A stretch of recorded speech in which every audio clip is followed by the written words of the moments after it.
பூச்சி கிடைச்சிடும்ல. அந்த தம்பிக்கு மட்டும் எத்தனை இருக்காங்க? பூச்சி கிடைச்சிடும்ல. அந்த தம்பிக்கு மட்டும் எத்தனை இருக்காங்க? இன்னும் புரியலையா? ஒண்ணுமே புரியல. 4-5 வாட்டி கேட்டு பார்த்தேன், ஒண்ணும் புரிய மாட்டேங்குது. எனக்குமே புரியல. நானும் மகிமுடைய ரசிகை இந்த குட்டி பாப்பா. எங்க இருக்காங்க? மதுரையில் இருக்கிறாங்க. ஓ, மதுரையில ஆமா, அவங்க வந்து அடிக்கடி இந்த வீடியோ போட்டு போட்டு பார்க்குவாமா. போட்டு பார்த்துட்டு நான் வந்து ராஜேஷ் மாமாட்ட பேசணும் அப்படின்னு சொல்லி அவங்க அம்மாவுடைய ஃபோன்ல இருந்து எனக்கு மெசேஜ் பண்ணியிருக்குது. நானும் 4-5 வாட்டி போட்டு கேட்டேன், ஒன்றும் புரியல. அப்புறம் அவங்க அம்மாவுக்கு நான் மெசேஜ் பண்ணி இது என்னதான் சொல்லுது கொஞ்சம் சொல்லு அப்படின்னு சொல்லி கேட்டதுக்கு அவங்க அம்மா சொல்லியிருக்காங்க பாரு. அண்ணா, ஜீசஸ் கூட ஒரு குட்டி பையன் இருக்கான்ல, அவன் வந்து வெளிச்சத்துல போறானா, நீங்க ஏன் இருட்டுல உட்கார்ந்துருக்கீங்க, உங்களை பூச்சி கடிச்சிரும், நீங்களும் ஜீசஸ் பக்கத்துல வெளிச்சத்துல நடங்கன்னு சொல்றேன். புரியலையா? அதாவது பின்னாடி நமக்கு டார்க்கா இருக்குல்ல, நம்ம இருட்டுக்குள்ள உட்காந்துருக்கிற மாதிரி இருக்குதாம்மா. அதனால இருட்டுல உட்காந்துருந்தா உன்னை பூச்சி கடிச்சிருமாமா.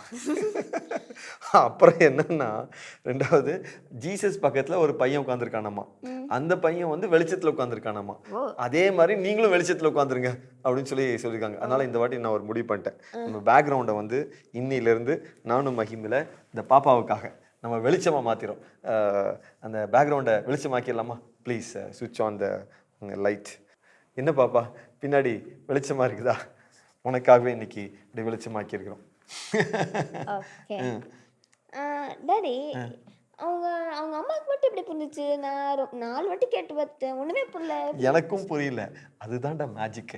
இன்னைக்கு அதை பத்தி தான் நானும் மகிம்ல பேச போகிறோம். நானும் மகிம் சேர்ந்து உங்களுக்கு ஒரு வசனத்தை சொல்ல போகிறோம். நான் உங்கள் ராஜேஷ்.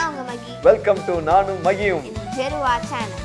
நானும் மகியும் ஒரு வசனத்தை பேச போறோம். நானும் மகியும் ஒரு வசனத்தை பேச போறோம். நானும் மகியும் ஒரு வசனத்தை பேச போறோம்.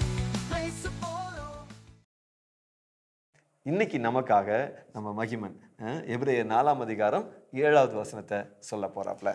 இன்று நீங்கள் அவரது குரலை கேட்பீர்கள் என்றால் உங்கள் இதயத்தை கடினப்படுத்தி கொள்ளாதீர்கள். டாடி, ஜீசஸ் தான் சொல்றாருன்னு ஃபர்ஸ்ட் நம்மளுக்கு தெரியணும்ல. நம்ம மனசு சொல்லுதா இல்லை ஜீசஸ் தான் சொல்றாரா அப்படின்னு நம்ம அதை எப்படி தெரிஞ்சுக்கிறது? சூப்பர். அதாவது அந்த சின்ன பாப்பா சொல்றது நமக்கெல்லாம் புரியல, ஆனால் அவங்க அம்மாவுக்கு புரியுது. நான் அதே மாதிரி இன்னொரு எக்ஸாம்பிள் சொல்கிறேனே. ஒரு பாப்பா, குட்டி பாப்பா அழுகுது. அழுதுனோடனே அவங்க அம்மா சொல்கிறாங்க, பாப்பாவுக்கு தூக்கம் வந்துருச்சு அப்படின்னு சொல்கிறாங்க. மறுபடியும் அதே பாப்பா அழுகுது. ஆமாம், அவங்க அம்மா பார்த்தா கரெக்டாக கண்டுபிடிச்சிருவாங்க, ஓ அதுக்கு பசிக்குதுன்னு சொல்லி. மறுபடியும் அழுகுது. அவங்க அம்மா சொல்லுவாங்க, அதுக்கு வயிற்று வலிக்குது அப்படின்னு சொல்லி. எனக்கு எப்போதுமே இதை பார்க்கும்போது ஒரு பெரிய ஆச்சரியமாக இருக்கும். என்னென்னா, அந்த சின்ன குழந்தை தனக்கு இருக்கக்கூடிய தன்னுடைய தேவைகளை ரொம்ப அழகாக அம்மாவுக்கு அப்படின்னு அழுது சொல்லிடுது. அப்போது கடவுளுடைய படைப்புடைய அந்த மகிமையை பாரு, அந்த வல்லமையை பாரு. இப்போது சின்ன பாப்பா தனக்கு உள்ள இருக்கக்கூடியதை அழகாக அம்மாவுக்கு தெரியப்படுத்திடுதுன்னா, இவ்வளோ வல்லமையான கடவுள் நமக்கு ஒரு விஷயத்த சொல்லணும்னா இவ்வளோ அழகாக சொல்ல முடியும். அது நம்மளுக்கு புரிய மாட்டேங்குதே. அதுக்கு ஒரு சில மேஜிக் இருக்குடா, நான் சொல்கிறேன் பாரு. இப்போ வந்து ஒரு எக்ஸாம்பிளுக்கு 2 டாக்டர்ஸ் உட்காந்துருக்காங்க. அந்த 2 டாக்டர்ஸும் என்ன பண்ணுறாங்கன்னா, ஒரு குறிப்பிட்ட ஆப்ரேஷனை பற்றி பேசிகிட்டு இருக்காங்க. ஒரு பெரிய டிஸ்கஷன் போயிட்டு இருக்குது. இப்போ நீ வந்து அந்த இடத்துல உட்காந்துருக்குற. அவங்க 2 பேரும் என்ன பேசுகிறாங்கன்னு புரியுமா? சுத்தமாக புரியாது. ஆமாம். ஏன் புரியாது? அவங்க யூஸ் பண்ணுற மெடிக்கல் டேர்ம்ஸ் எல்லாம் எனக்கு புரியாது. ஆமாம், கரெக்ட். அவங்க 2 பேருமே அந்த மெடிக்கல் டேர்ம்ஸை படிச்சிருக்காங்க. எம்பிபிஎஸ் படிச்சிருக்காங்க, அதுக்கு மேலே எம்எஸ் படிச்சிருக்காங்க. அதனால அவங்களுக்கு அந்த டேர்ம்ஸ் தெரியும். அதனால அந்த டேர்ம்ஸோட அவங்க பேசும்போது அவங்களுக்கு என்னங்கிறது பரிமாற்றமாக நமக்கு அது புரியறதில்லை. அது வந்து க்ரீக் அண்ட் லாட்டினாக இருக்குது. இப்போ வந்து அதே போல் ஆண்டவராகிய கடவுள் ஒரு விஷயத்தை நமக்கு சொன்னால் அதை நம்ம புரிஞ்சுக்கணும் அப்படின்னு சொன்னால் நம்ம என்ன பண்ணணும்னா, பைபிள் நமக்கு தெரிஞ்சிருக்கணும். பைபிளை எவ்வளவு நம்ம கரைச்சி குடிச்சிட்டே இருக்கிறோமோ, படிச்சுக்கிட்டே இருக்கிறோமோ, அந்த அளவுக்கு அவர் என்ன சொல்ல வருகிறார் அப்படிங்கிறது நமக்கு நல்லா புரிஞ்சிடும். இப்போ சின்ன குழந்தைய அவங்க அம்மா ரீட் பண்ணிக்கிட்டே இருக்கிறாங்க. அது என்ன பண்ணுது, அது என்ன பேசுது, என்ன பேச முயற்சி செய்யுது, அதுக்கப்புறம் என்ன நடக்குது, இதெல்லாம் பார்த்துட்டே இருக்கிறதுனால தான் அவங்க அம்மாவுக்கு அழுத உடனே ஓகே இதுக்கு தான் அழுகுது அப்படிங்கிறது தெரிஞ்சிருது. ஏன்னா இப்போ வந்து அந்த குழந்தைக்கு அந்த குழந்தைக்கு தூக்கம் வந்துருச்சு. இப்போ போன வாட்டி அதுக்கு தூக்கம் வந்தப்போ அது என்ன பண்ணுச்சு, இதெல்லாம் பண்ணிட்டு கடைசியாக ஒரு வழியாக தூங்கியிருக்கும். அப்போ அது அம்மாவுக்கு அது தெரிஞ்சிருக்கும். இன்னைக்கு அழுத உடனே அதே மாதிரி சிம்டம்ஸை பார்த்த உடனே ஓகே.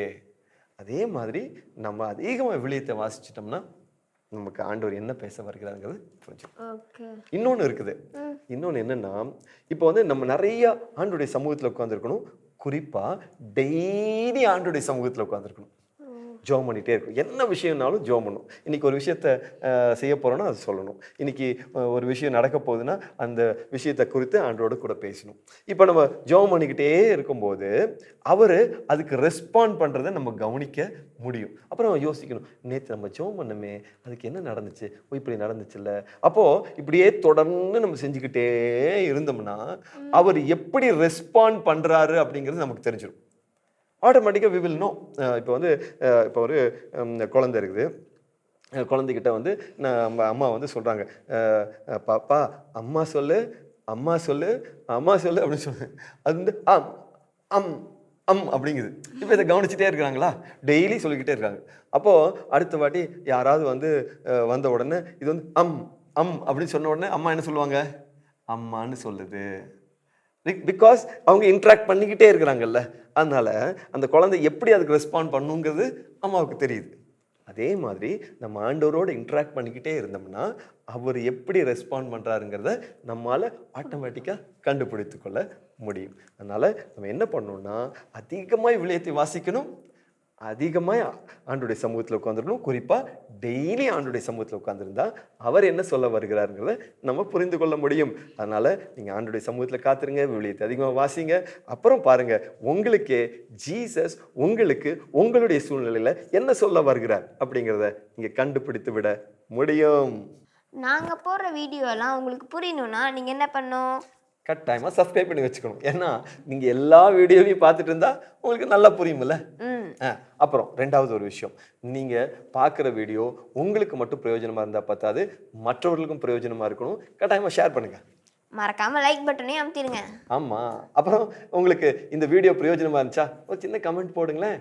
ஓகே, எனிஹவ் நானும் மகியும் சேர்ந்து இன்னைக்கு ஒரு வசனத்தை சொன்னது போல அடுத்த முறை இன்னொரு வசனத்தோடு உங்களை நாங்கள் இந்த நானும் மகியும் ப்ரோக்ராம் வழியாக சந்திக்கிறோம். Praise the Lord. Praise the Lord.